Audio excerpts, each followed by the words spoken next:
کبھی غور کیا ہے کہ ہم اکثر یہ کیوں مان لیتے ہیں کہ جو بات زیادہ لوگ کہہ رہے ہیں وہی سچ ہوگی؟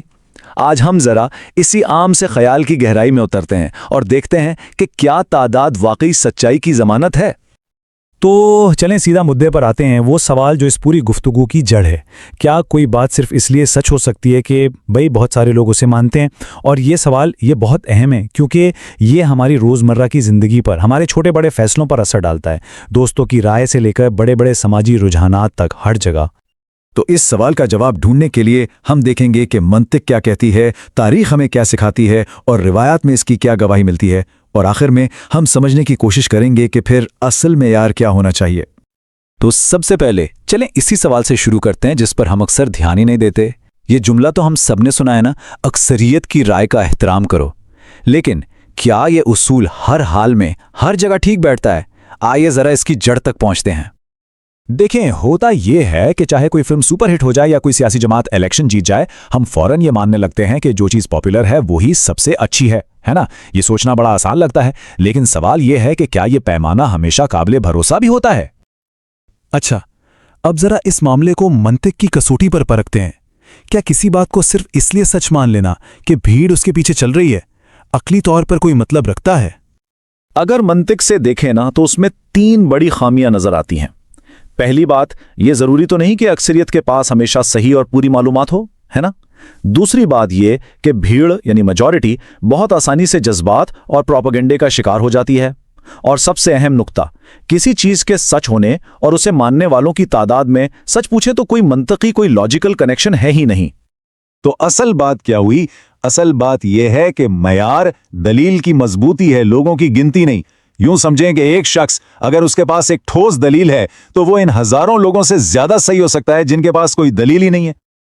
چلیں اب منطق سے آگے بڑھتے ہیں اور تاریخ کا دروازہ کھٹکھٹاتے ہیں۔ تاریخ تو ایسی مثالوں سے بھری پڑی ہے جہاں اکثریت نے محض غلطیاں نہیں بلکہ بہت بڑی خوفناک غلطیاں کی ہیں۔ یہ چند مثالیں دیکھیں۔ 399 قبل مسیح میں سقراط کی موت، پھر 15ویں صدی میں زمین کو چپٹا سمجھنے کا عقیدہ، 1633 میں گلیلیو کا مشہور زمانہ مقدمہ، اور پھر 1933 میں ہٹلر کا عروج۔ تاریخ بار بار چیخ چیخ کر کہتی ہے کہ اکثریت غلط ہو سکتی ہے اور بہت بہت بری طرح غلط ہو سکتی ہے۔ سقراط کی کہانی کو ہی لے لیں۔ ایتھنز کی اکثریت نے یعنی وہاں کے زیادہ تر لوگوں نے مل کر اپنے وقت کے سب سے بڑے مفکر کو سزائے موت دے دی۔ کیوں؟ کیونکہ وہ نوجوانوں کو بگاڑ رہے تھے۔ تاریخ نے بعد میں بتایا کہ وہ اکثریت نہ صرف غلط تھی بلکہ وہ اپنے ہی ایک عظیم انسان کو پہچاننے میں ناکام رہی۔ اور پھر گلیلیو، اس کی کہانی تو بالکل صاف صاف بتاتی ہے کہ سچائی کو لوگوں کے ووٹوں کی ضرورت نہیں ہوتی۔ جب گلیلیو نے کہا کہ بھئی زمین سورج کے گرد گھومتی ہے تو اس وقت کی اکثریت نے اسے پاگل قرار دے دیا، اسے جھٹلا دیا۔ لیکن ایک سوال ہے، کیا ان کے انکار کرنے سے حقیقت بدل گئی؟ نہیں، بالکل نہیں۔ سچ تو سچ ہی رہا، چاہے اسے ماننے والا ایک تھا یا 1000۔ منطق اور تاریخ کے بعد اب ہم تیسرے ثبوت کی طرف چلتے ہیں جو ہمیں مذہبی روایات سے ملتا ہے، اور دلچسپ بات یہ ہے کہ یہاں بھی ہمیں ایک ہی جیسا ایک مستقل پیٹرن نظر آتا ہے۔ اگر ہم دیکھیں تو تقریباً تمام بڑی مذہبی روایات میں ایک بات مشترک ہے، پیغمبر جب بھی آئے وہ اقلیت میں تھے، یعنی اکیلے یا چند ساتھیوں کے ساتھ، اور انہوں نے ہمیشہ اپنی قوم کی اکثریت کے عقائد اور رسم و رواج کو چیلنج کیا۔ حضرت ابراہیم علیہ السلام کو دیکھیں، وہ بت پرستوں کی پوری قوم کے سامنے اکیلے کھڑے تھے۔ اسی طرح ہمارے پیارے نبی حضرت محمد صلی اللہ علیہ وسلم کو بھی شروع میں مکہ کی اکثریت کی سخت مخالفت کا سامنا کرنا پڑا۔ تو ان تمام روایات میں مشترک سبق کیا ہے؟ یہی کہ سچائی کا معیار کبھی بھی ماننے والوں کی تعداد نہیں رہی، بلکہ معیار ہمیشہ دلیل، اخلاقیات اور آسمانی تعلیمات تھیں۔ یعنی سچائی اکثر اقلیت کے پاس تھی، اکثریت کے پاس نہیں۔ تو منطق، تاریخ اور روایات، ان سب کو دیکھنے کے بعد اب تصویر کافی حد تک صاف ہو جاتی ہے۔ چلیں اب ان تمام باتوں کو جوڑتے ہیں اور دیکھتے ہیں کہ ہم کس نتیجے پر پہنچتے ہیں۔ یہاں دیکھیں، یہ پوری بحث کا خلاصہ ہے۔ ایک طرف ہے اکثریت، جس کی بنیاد کیا ہے؟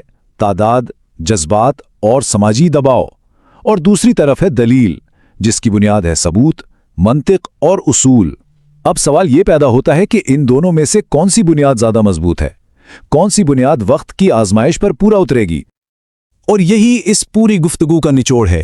تاریخ، عقل اور وحی، یہ تینوں گواہ ہیں کہ اکثریت کی تعداد سچائی کا معیار نہیں ہے. سچائی کا اصل معیار دلیل ہے. سچائی کو گنا نہیں جاتا، سچائی کو پرکھا جاتا ہے. اور آخر میں ایک سوال ہم سب کے لیے چھوڑے جاتے ہیں.